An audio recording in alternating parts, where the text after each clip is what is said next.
11월 11일입니다. 무슨 날이죠? 예배 드리는 날입니다. 어젯밤 자고 났더니 눈이 좀 불편하더라고요. 자면서 여기 뭔가 다래끼가 생기나 했는데 아침에 일어나서 세수를 하고 보니까 제가 째려보는 눈이 됐어요. 제가 오늘 여러분을 째려보더라도 감정 있게 째려보는 게 아니라는 것을 이해해 주시기를 바랍니다. 뭐 뽀드락지가 이 속에 생겼나 봐요. 그러니까 눈이 이상하게 돼버렸어요.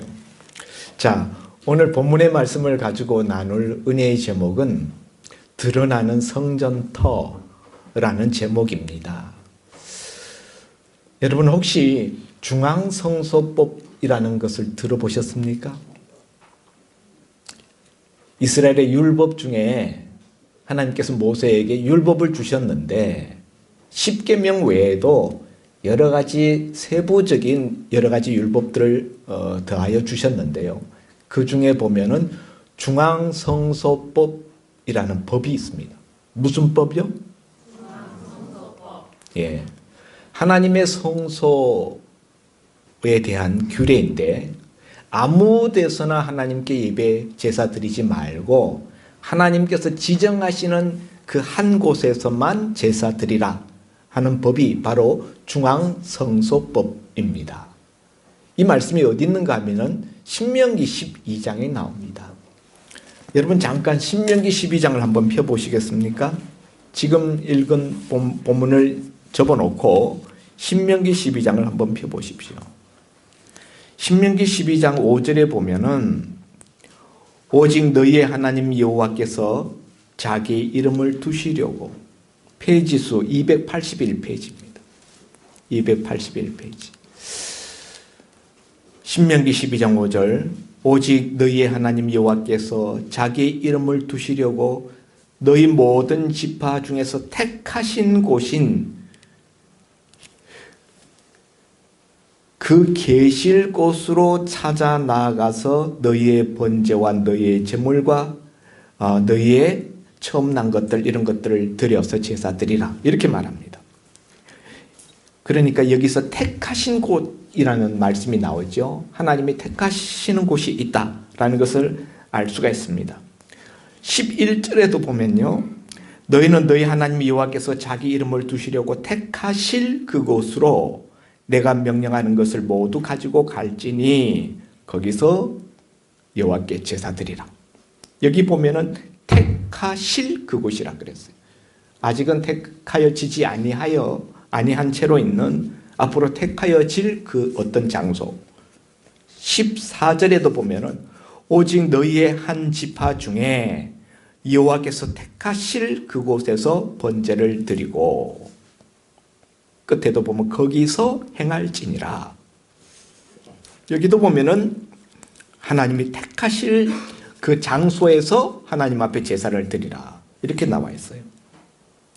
또 18절에도 보면 오직 내 하나님 여호와께서 택하실 곳에서 내 하나님 여호와 앞에서 너는 내 자녀와 노비와 성중에 거주하는 레위인과 함께 그것을 제물 고기를 함께 먹으라 이런 말씀이 나오고요.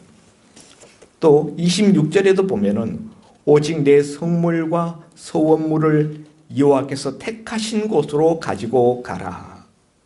계속 나오는 단어가 택하시는 곳, 택하실 곳이라는 단어입니다. 그래서 이것을 성경학자들은 중앙성소법이라 이렇게 부릅니다. 하나님 앞에 제사 드리는 사람은 아무 데서나 제사를 드리지 말고 여호와 하나님께서 지정하시는 하나님이 택하시는 그곳에서만 제사를 드리라 하는 말씀이에요. 무슨 법이라고요? 여러분 기억 잘 하시네요. 중앙성소법. 예. 그런데 사실 이스라엘 역사를 살펴보면 이스라엘 백성들은 주로 어디에서 제사를 드렸습니까? 하나님께 열왕기서 말씀을 우리가 읽어보면은 이스라엘 백성들이 산당에서 제사를 드려요. 산당. 그런데 하나님 앞에 원래 제사를 드려야 되는 장소는 하나님의 성막이 있는 곳, 여호와의 언약궤가 있는 바로 성막, 거기서 제사를 드려야 되는데 하나님이 상당 기간 동안 성막에서 이스라엘 백성들이 산당에서 제사 드리는 것을 하나님께서 허용하셨다 하는 느낌을 우리가 받게 됩니다. 그러니까 회막 제사와 산당 제사가 상당한 기간 동안 공존해 있었다 하는 거죠. 언제부터 하나님은 산당 제사를 엄격하게 금하기 시작했는가 하면은 예루살렘에 성전이 건축되고 난 다음에 그 다음부터는 산당에서 제사 드리는 것을 엄격하게 금합니다. 그래서 이스라엘의 왕들을 평가할 때 어떤 왕이 좋은 왕인지 나쁜 왕인지를 평가하는 한 가지 기준으로 산당 제사를 폐하였느냐, 산당 제사를 허용했느냐, 이런 것을 가지고 그 왕의 경건함의 정도를 나타내는 그런 표시로서 사용하고 있는 것을 보게 됩니다. 그러면은 솔로몬 성전이 건축되기 이전에는 하나님이 상당 부분 산당 제사를 허용한 듯한 느낌이 있는데 하나님께서 그때는 성전이 건축되지 아니하였기 때문에 성전이 없는 상태에서 다른 곳에서 예배에 제사 드리는 것을 일정 부분 하나님이 방임하셨다라고 볼 수 있습니다. 그런데 성전이 건축되고 난 다음에는 바로 그 성전이 하나님이 지정하시는 바로 그곳, 하나님이 예배 드릴 처소로서 제사 드리는 처소로 하나님이 선택하시고 지정하시는 바로 그곳이 바로 성전이었기 때문에 하나님이 더 이상 다른 곳에서 제사 드리는 것을 하나님이 허용하지 않고 금하셨다 하는 것이죠. 자, 그러면은 이 성전은 누가 지었습니까? 솔로몬이 짓습니다. 그래서 그 성전을 솔로몬 성전이라 이렇게 이름을 붙이는데요. 솔로몬은 어디에다 성전을 건축해야 되는지를 어떻게 알았습니까? 솔로몬 성전이 건축되는 그 성전 건축 부지는 어떻게 마련되어진 것입니까? 하나님이 솔로몬을 데리고 가서 솔로몬 얘야, 여기가 바로 성전 건축 부지야. 여기다가 건축해. 이렇게 하나님이 지시하시거나 명령하신 적이 있습니까? 없어요. 그러면 솔로몬 아닌 그 이전에 다윗에게 하나님께서 다윗아, 여기가 바로 모세 때부터 내가 계속 이야기하였었던 내가 택하는 장소, 그곳에서만 제사 드리라고 명했던 바로 그 장소가 바로 여기란다. 여기서 성전을 짓고 여기서 나를 예배해라. 이렇게 하나님이 말씀하신 적이 있으신가요? 있어요, 없어요? 그런 구절을 찾아보셨다면 저한테 좀 알려주시기 바랍니다. 제가 성경을 아무리 뒤져봐도 하나님이 솔로몬이나 다윗을 데리고 가서 여기다가 성전을 건축해라 라고 명령하거나 지시하시는 그런 말씀을 눈 닦고 봐도 찾아볼 수가 없었습니다. 그러면은 어떻게 성전 부지가 그곳인 줄을 알게 됐을까요? 솔로몬 자기 마음대로 여기가 위치가 좋으니까 성전 지어야 되겠다 이렇게 생각한 것일까요? 그거 아니거든요. 아버지 다윗이 이곳에다 성전을 지으라 라고 솔로몬에게 가르쳐 주었습니다.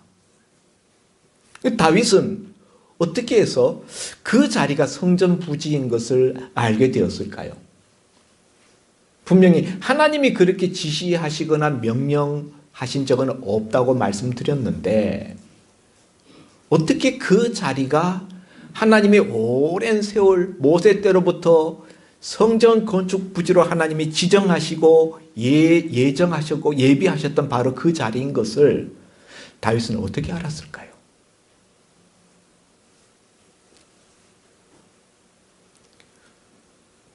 그것을 알게 하는 사건이 다윗의 인구조사 사건입니다. 지난 시간 우리가 다윗의 인구조사에 대해서 말씀을 나누면서 인구조사 자체가 문제가 되는 것이 아니라 인구조사하려는 다윗의 마음, 그 내면의 동기가 하나님 보시기에 악하여서 하나님이 인구조사한 다윗에게 징벌을 내리시는 것을 보게 됩니다.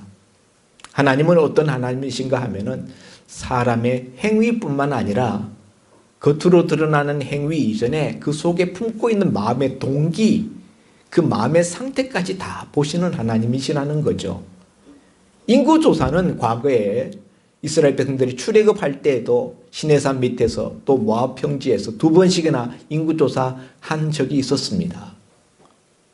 솔로몬 때도 인구조사를 했어요.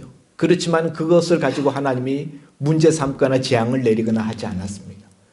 다윗 때에 하나님이 다윗의 인구조사 때문에 재앙을 내리신 것은 다윗이 인구조사를 통하여서 그 백성의 수요가 얼마나 되는지, 군사의 숫자가 얼마나 되는지를 가늠해 보면서 자기 힘을 자랑하고 싶었던, 과시하고 싶었던 그 교만한 마음 때문에 하나님이 이것을 전염병이라는 재앙으로서 이스라엘 백성들 7만 명이 희생당하는 이런 재앙을 내리셨던 것이지요. 이런 것을 보면은 우리는 내가 범한 행위뿐만이 아니라 내가 마음에 품고 있는 어떤 생각, 마음의 동기까지 하나님이 심판하신다는 사실을 우리가 깨닫고, 나는 잘못한 행위가 없으니까 나는 당당하고 떳떳하다라는 생각에 대하여서 여러분이 다시 생각해야 될 것입니다. 자, 그러면은 다윗의 인구조사 사건이 하나님의 성전터가 드러나는 계기가 되었다라고 말씀을 드렸는데요. 어떻게 해서 그러면은 다윗의 인구조사 사건이 성전터가 드러나는 계기로 연결되었는가 하는 거죠. 7만 명이라는 이스라엘 백성들이 희생당하는 그 모습을 보고 다윗이 하나님 앞에 나가서 부르짖습니다. 여호와여, 범죄는 내가 행하였는데 이 백성을 왜 치십니까? 왜 이 죄 없는 백성을 죽이십니까? 차라리 치시려면은 저와 제 집을 치십시오. 차라리 저를 죽여 주십시오. 다윗이 이렇게 하나님 앞에 나가서 기도합니다. 다윗의 기도가 합당하지 않습니까? 다윗이 마음에 품은 교만, 하나님의 영광을 가로채고 도둑질하는 그 심리 때문에 하나님이 다윗에게 징벌을 내리셔야 되는데 왜 이스라엘 백성들에게 징벌을 내리십니까? 죄는 다윗이 지었는데 죽기는 이스라엘 백성들이 죽어요. 거기에는 이스라엘 백성들의 죄도 있었기 때문입니다. 이스라엘 백성들의 죄는 무엇일까요? 성경학자들은 이스라엘 백성들이 하나님 앞에서 심판받는 죄는 과거에 다윗의 아들 압살롬이 그 아버지 다윗 왕에 대하여서 반란을 일으켰을 때 온 이스라엘의 민심이 다 압살롬에게로 돌아갔다. 압살롬의 반역에 함께 가담하였다는 것이죠. 또 그 이후에 세바의 반란이 일어났을 때 세바의 반란에 이스라엘 백성들이 또한 함께 동참하였습니다. 이렇게 하나님의 기름 부으신 왕 다윗을 배반하고 하나님이 기름 붓지도 않았던 그런 사람들을 따라서 반역에 가담하였던 이스라엘 백성들의 그 악행에 대하여서 하나님은 그것을 하나님이 기름 부으신 하나님을 무시하고 하나님을 거역한 것으로 함께 보았던 것이죠. 그러므로 이스라엘 백성들의 당하여야 될 심판의 몫이 있었던 것을 하나님께서는 이 기회를 통하여서 이스라엘 백성들에게 그 값을 내리고 계셨던 것이지요. 물론 다윗의 잘못이 크게 그 한가운데 있습니다. 자, 그런데 다윗이 이렇게 이스라엘 백성들이 죽어가는 모습을 보고 하나님 앞에 자신의 회개하는 마음을 하나님 앞에 토로하면서 하나님 차라리 저를 죽여주십시오.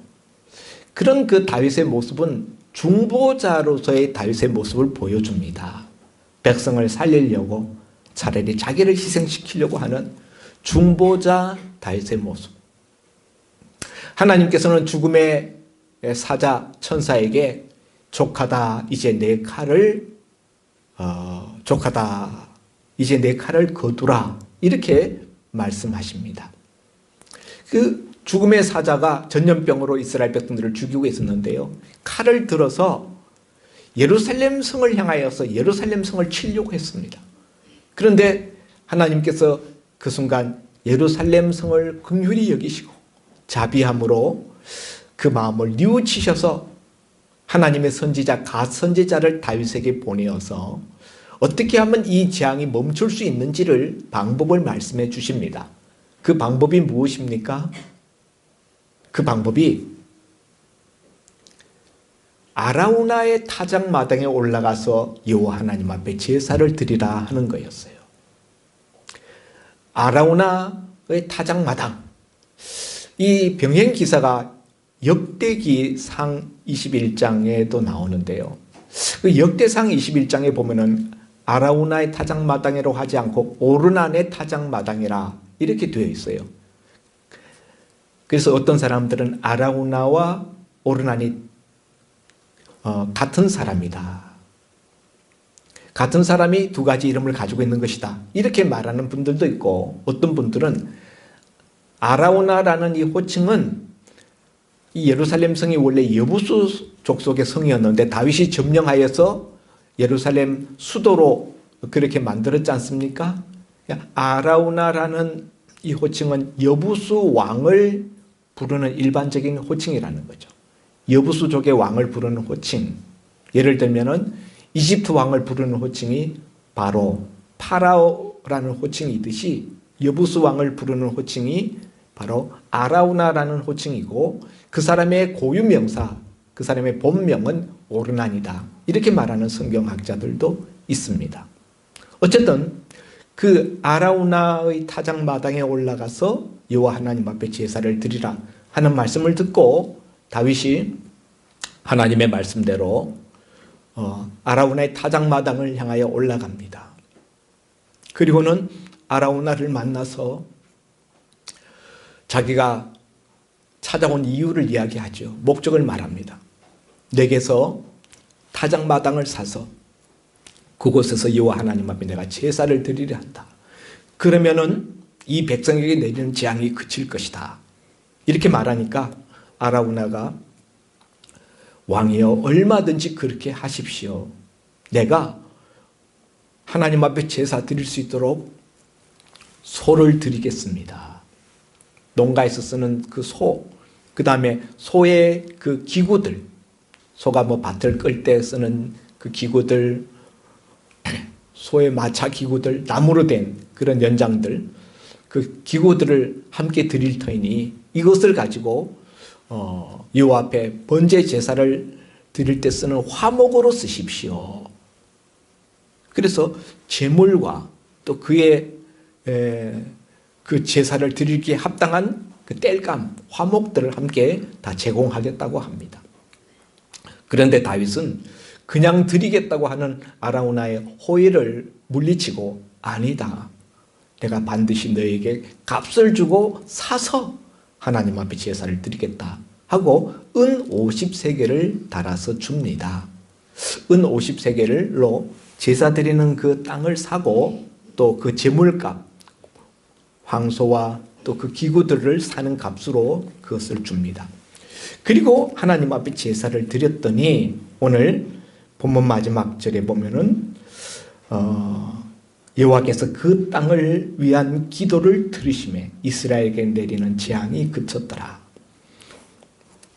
그런데 이 병행기사가 역대상 21장에 있는데요. 역대상 21장에 보면은 그냥 하나님이 21장 한번 봅니다. 역대상 21장 성경 페이지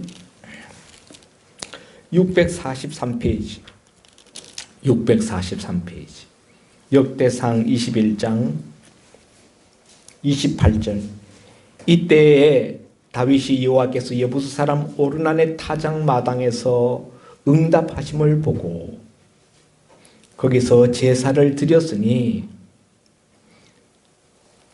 그 앞에 26절 다윗이 거기서 여호와를 위하여 제단을 쌓고 번제와 화목제를 드려 여호와께 아뢰었더니 여호와께서 하늘에서부터 번제단 위에 불을 내려 응답하시고 여호와께서 천사를 명령하심에 그가 칼을 칼집에 꽂았더라. 하나님이 응답하셨는데요. 어떻게 응답하셨는가? 불로서 하늘에서 내려서 그 제물에 응답하셨다는 거죠. 엘리야의 갈멜산 제단에 하나님이 불을 내려서 그 제물을 다 불살라 응답하신 것 같이 오늘 이 오르난의 타작마당에서 다윗이 제사를 드렸을 때 하나님이 불로 응답하셨다. 그리고는 천사에게 칼을 꽂으라. 칼을 그 집에 칼집에 꽂으라. 함으로 말미암아 이때까지 이스라엘 땅에 내렸던 재앙이 그쳤다. 이렇게 말씀하고 있습니다. 자, 그런데 여러분, 이 불로 응답한다라는 것은 불이 내렸다라는 것은 하나님의 응답하심의 표현이고요. 이것은 또한 다윗의 범죄로 말미암아 이스라엘과 하나님 사이에 또 다윗과 하나님 사이에 그 막혔던 그런 부분들이 이제 화해의 장으로 나가게 되었음을 말해주는 것입니다. 화해의 표시예요. 하나님이 응답하시고 그 제사를 받으셨다 하는 것은 하나님과 이제 화목하게 되었다 하게 되는 것을 나타내는 것입니다. 자, 그런데 아직 역대상 21장 펴고 있죠. 그 다음 22장 역대상 22장 1절에 보면은 다윗이 이르되 이는 여호와 하나님의 성전이요 이는 이스라엘의 번제단이라 하였더라. 이 역대상 22장 1절이 다윗이 이곳을 성전토로 삼게 된 그것을 우리에게 말해주고 있습니다. 다윗이 이르되 이는 여호와 하나님의 성전이요 이는 여호와 하나님의 성전이다. 하나님이 불로서 그 제단에 응답하시는 것을 보고 다윗은 이곳이 바로 하나님의 성전터이구나 라는 확신을 가지게 되었던 것입니다. 그 당시에 기브온 산당이 있었어요. 기브온 산당에 회막이 있었습니다. 여호와 하나님의 회막이 있었고 언약궤는 다윗의 왕궁 가까이 있었습니다. 그렇지만 그 하나님의 언약궤를 위한 성전을 건축하려고 했을 때 하나님이 나단 선지자를 보내어서 너 말고 너는 손에 피를 많이 묻혔으니 네 아들을 통하여서 내가 성전을 짓게 하겠다. 이렇게 하나님이 말씀하셔서 성전을 짓지 못했거든요. 그렇지만 하나님이 이 사건을 통하여서 성전을 어디다 건축해야 될지 하나님이 여기다 이렇게 손가락으로 가르쳐 주시지는 않았지만 다윗은 이를 통하여서 하나님이 이곳에서 아라우나의 타작마당 이곳에서 드리는 이 제사를 연락하심을 보고 여기가 바로 하나님의 성전터이구나 이렇게 확신하게 되었다는 것이죠. 그래서 다윗에게 너는 이곳에 성전을 지으라 라고 다윗에게 말해 주었고 그리하여 이곳이 바로 예루살렘 성전 부지가 되게 됩니다. 여러분, 교회를 지으려면은 제일 먼저 뭘 해야 되죠? 뭘 준비해야 됩니까? 교회 건축 부지를 장만해야죠. 땅부터 장만해야 됩니다. 그리고 난 다음에 이제 건축할 수 있는 물자, 건축할 수 있는 어떤 재원을 준비해야 되죠. 다윗도 그 마음에 하나님을 위해서 전을 건축해야 되겠다라는 열심이 있었는데 어디다 건축해야 될지 사실 그게 막연했어요. 자기 마음대로 어디다가 지을 수도 없고 하나님이 지시하는 어떤 곳이 있다는 것은 알겠는데 그곳이 어디인지를 몰랐는데 다윗의 인구조사 범죄로 말미암아 하나님 앞에 두들겨 맞고 그 재앙을 어떻게 면해 보려고 하던 와중에 하나님의 성전터를 발견하게 되었다는 사실이에요.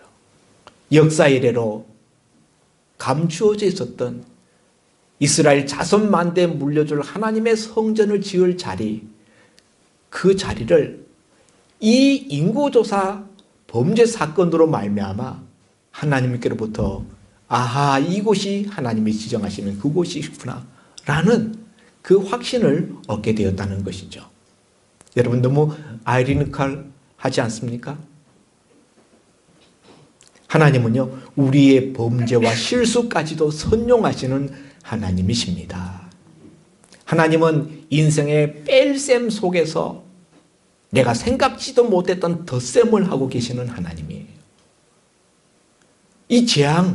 이 재앙의 사건이 하나님의 성전틀을 발견하게 되는 놀라운 축복의 사건이 될 줄이야 누가 알았겠습니까? 하나님이 말씀으로 여기다 손가락으로 찍어주시지는 않았지만 이것을 통하여서, 이 사건을 통하여서 하나님이 생각하고 계신 성전터가 바로 이 자리인 것을 다윗에게 알려주셨던 것이지요. 그런데 여러분, 이 자리는 어떤 자리입니까? 이 자리는 과거에 조상 아브라함이 1000년 전에, 다윗 이전 1000년 전에 그 독자 이삭을 하나님 앞에 갖다 바쳤던 모리아 산상 제단이 있었던 바로 그 자리가 바로 이 자리였다는 사실이죠.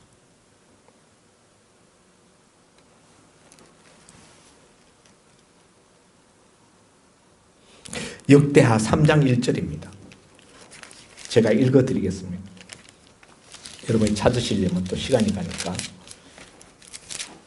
역대하 3장 1절에 보면은 이 자리가 바로 그 자리인 것을 솔로몬이 말하고 있어요. 3장 1절, 역대하 3장 1절, 솔로몬이 예루살렘 모리아 산에 여호와의 전 건축하기를 시작하니 그곳은 전에 여호와께서 그의 아버지 다윗에게 나타나신 곳이요 여부스 사람 오르난의 타작마당에 다윗이 정한 곳이라. 여기에 보면은 이 오르난의 타작마당이 바로 하나님의 정하신 곳이고 그 조상 아브라함이 1000년 전에 모리아 산에 그 독자 이삭을 바쳤던 바로 그 장소라고 말씀하고 있습니다. 참 놀랍지 않습니까? 하나님의 경륜이 참 놀라워요. 자, 그런데 그곳은 예루살렘에서 북쪽에 있는 가장 높은 지역으로서 타작마당이 있는 곳이에요. 하나님은 왜 타작마당에다 성전을 건축하게 하셨을까? 타작마당이라는 곳은 주로 어떤 곳에 있는가 하면요, 타작을 할 때 바람에 불려서 과거에는 알곡과 가라지를 골라냈기 때문에 바람이 잘 부는 곳에다가 타작마당을 세웠습니다. 그렇다 보니까 타작마당은 높은 곳에 있을 수밖에 없어요. 바람이 불어와서 작은 바람에도 곡식을 잘 이렇게 떨어낼 수 있는 그런 높은 장소, 바로 이 아라운의 타작마당은 그런 예루살렘에서 높은 고지에 위치해 있었습니다. 산꼭대기 위치에. 타작을 하면은 알곡과 가라지가 바람에서 갈려집니다. 타작마당이 가지고 있는 의미가 있죠. 그것은 무엇입니까? 알곡은 구원받는 자를 가리키는 것이고 가라지는 심판의 불 속에 들어갈 자들을 말하는 것입니다. 타작마당은요, 구원받을 자와 구원받지 못하고 심판받을 자를 갈라내는 곳이 타작마당이에요. 성전이 세워지면은 성전에서 예배드리는 자와 성전에서 예배드리지 않고 성전 바깥에 나가는 자가 구별되어지는 것입니다. 그래서 이 장소는 옛 조상 아브라함이 그 독자 이삭을 바쳤던 하나님의 말씀이라면은 어떤 말씀이든지 순종하려는 그런 아브라함의 믿음과 그리고 타작마당이라는 성격이 가지고 있는 구원받을 자와 구원받지 못할 자를 갈라내는 하나님의 응답하심이 있는 바로 그곳이 바로 성전터가 되었던 것입니다. 사랑하는 성도 여러분, 하나님이 우리에게 주시는 축복 중에 큰 축복은 바로 하나님 앞에 예배 드릴 수 있는 성전을 주시는 거예요. 오늘날은 성전은 없습니다. 오늘날은 하나님 앞에 예배 드리는 우리가 성전입니다. 지금은 장소적인 개념은 아닙니다. 그러나 그 당시까지만 하더라도 예수님이 오시기 이전 시대에는 성전 제사가 하나님 앞에 나가는 유일한 길이었어요. 그곳에서 제사 드릴 때 하나님께서 받으시고 하나님과 교제가 이루어졌던 것입니다. 하나님은 다윗의 인구조사라는 불행한 그들의 잘못된 그 범죄 사건을 오히려 역으로 바꾸셔서 그 속에서 하나님 앞에 자손 대대로 예배 드릴 수 있는 성전터를 알려주시고 그것을 솔로몬에게 알게 하여서 그 자리에 예루살렘 성전을 건축하게 하신 이 놀라운 하나님의 경륜으로 이 사무엘 상하가 끝납니다. 사무엘 맨 마지막 장을 처음 읽을 때 다윗의 범죄 사건, 인구조사로 말미암아 이스라엘 백성들이 7만 명이 죽는 모습을 보면서 다윗의 맨 마지막 모습이 왜 이렇게 끝나는가 참 안타까웠어요. 그런데 사실은 이 뒤에 숨어있는 여백이 있는 거죠. 다윗은 이렇게 하나님의 성전터를 발견한 다음에 그 다음에 무엇을 합니까? 남은 일생 동안 약 12년 세월을 오직 하나님의 성전을 건축하기 위한 준비로서 성전 건축 준비에 그의 모든 정력을 다 쏟아붓습니다. 성전 건축 준비에 올인합니다. 비록 하나님이 자신에게 허락하지는 않았지만은 자기 아들 솔로몬을 통하여서 건축되어질 그 성전을 준비하는 일에 물질적으로 준비하고 사람들을 준비하고 기술자들을 준비하고 시스템, 제도적으로 준비하고 완벽하게 준비를 합니다. 사랑하는 성도 여러분, 인생에서 가장 축복된 것은 하나님과 교제하는 이 축복을 누리는 것입니다. 다윗은 그 축복됨을 알았기 때문에 자신만이 그런 축복을 누리는 것이 아니라 온 이스라엘 백성들이 그런 축복을 누리게 하려고 자손 대대로 하나님과 교제할 성전을 짓도록 그의 인생의 최후를 성전 건축의 비전으로 불살라 갔던 것입니다. 그러므로 다윗의 마지막 모습은 인구조사로 끝나는 게 아니에요.